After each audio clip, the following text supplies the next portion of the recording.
Alright, I'm talking about blow-off valves today, specifically my blow-off valve.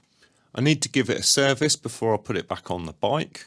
I normally do this every couple of oil changes, more likely in the winter as it tends to get a bit clogged up. My one is a Turbo Smart Compact. It's pretty simple. It just works off the vacuum of the engine, which connects to that little banjo just there. Thought I'd share my process just in case you get one of these and you didn't know that you could take it to bits. So it's pretty easy. You just take off the top of the banjo bolt with a spanner.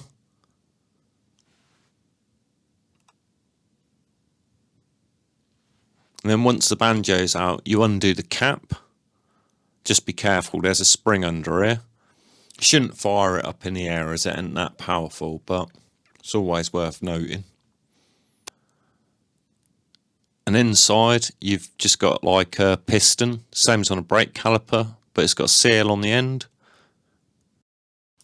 I just inspect the O-ring to make sure it's okay, and then inspect the piston to make sure it ain't got any scratches or anything like that.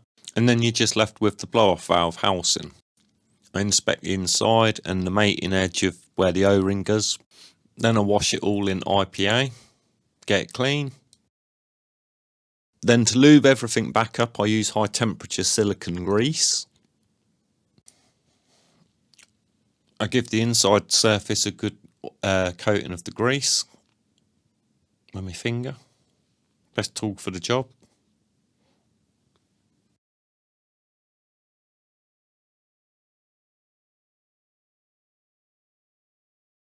I make sure the O-ring gets a good coating of it as well. So that's the bit that's going to do the sealing. And I rub it up and down the outside of the piston as well, as that's got to slide up and down the bore. You should just slide it back in. And I check it from each end, make sure it just slides up and down easy. Luckily it's got a hole big enough for your finger. You get the spring back in. The colour on the spring is actually how strong it is. You can get different ones. Then you just push it together, screw the cap back on. It can be a bit of a pain in the arse. It's hard to push it down and turn it when there's no flats on it. It took me a while to figure out that you could undo it in the first place. There is a O-ring in the cap that you need to grease as well, but I accidentally did it off the camera because I'm not actually very good at filming stuff yet. But if you're taking one to bits, it's easy to see, and it's just an O-ring. Then I try and push it again. Obviously it's a lot harder with the spring in it, but it should still move. And then the last bit is I just grease up the banjo. There's a top and bottom O-ring on this. You just need a little smear on these. If you do get any silicone grease on the inside of the banjo, make sure you get it out, because that's going to connect to your engine vacuum system and it will suck that grease straight into your engine. The root of this banjo actually goes to the inside of that piston, so along that whole route there's no grease in there at all, so you ain't got to worry about that. And then yeah, you just do the banjo back up and nip it up again with a spanner. Then I connect it up to a small vacuum pump. You haven't really got to do this, but I like to try it. My vacuum pump's set to lower than what the engine can actually pull, so when I turn it on, it'll pull the piston, and then when I unplug it, it'll shoot the piston forward again. And I usually test it on a vacuum lower than what the engine can pull,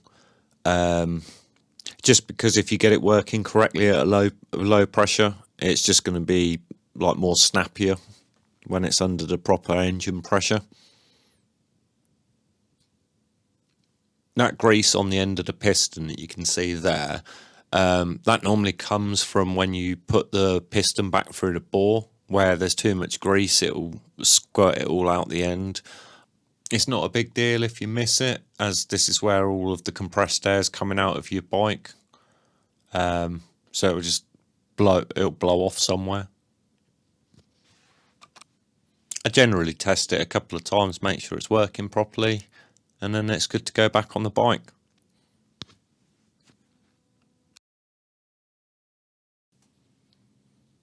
Then when it comes to mounting it back on the bike, I use high temperature thread sealant to go on the bolts. I think this is Permatex. That just stops any air leaking past, as this is both a vacuum and pressurized system. I usually make a new card gasket for where it mounts on my plenum, so I know it's going to seal properly. I just bought a massive book of it. I think I bought about 30 A4 sheets for a tenner. Mounting it back on the bike is a bit of a pain, just because of the the space restrictions around it. So what I normally do is I half screw a bolt in it, just so it can pivot around that bolt hole. And if you're doing this on an MT-07, you want to do it on the left hand side first, because you've got more room.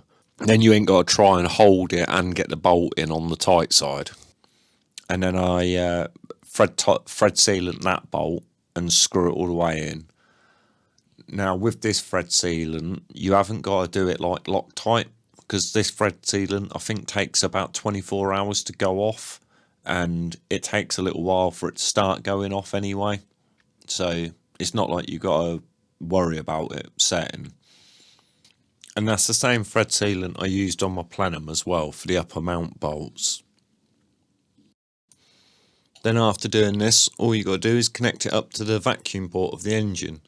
I use the right hand vacuum port because on the MT-07 the left vacuum port actually connects to a sensor, and I don't think you want to fuck with the one that's connected to the sensor, because it might fuck around with the readings, and that controls all of the fueling and stuff like that. So I stuck with the safe bet on the right hand side. With these, I don't have a specific torque I do it to. I basically do them up till the gasket compresses and leave them at that. It's an aluminium plenum, and the bolt holes are just like tapped into the plenum, so I never feel really comfortable doing it up too tight. And I will pressure test this whole system, so if it does leak air, I'll know about it, and I can just do it up a bit tighter. Right, I think that's it. Hang on, is that it?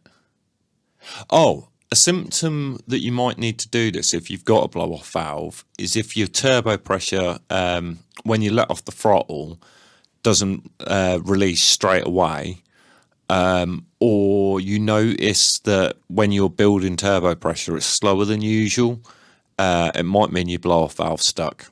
So something to look out for just in case. But thanks for watching. Hope you enjoyed it. Something a little bit more turbo specific. Take it easy. I'll catch you in a bit.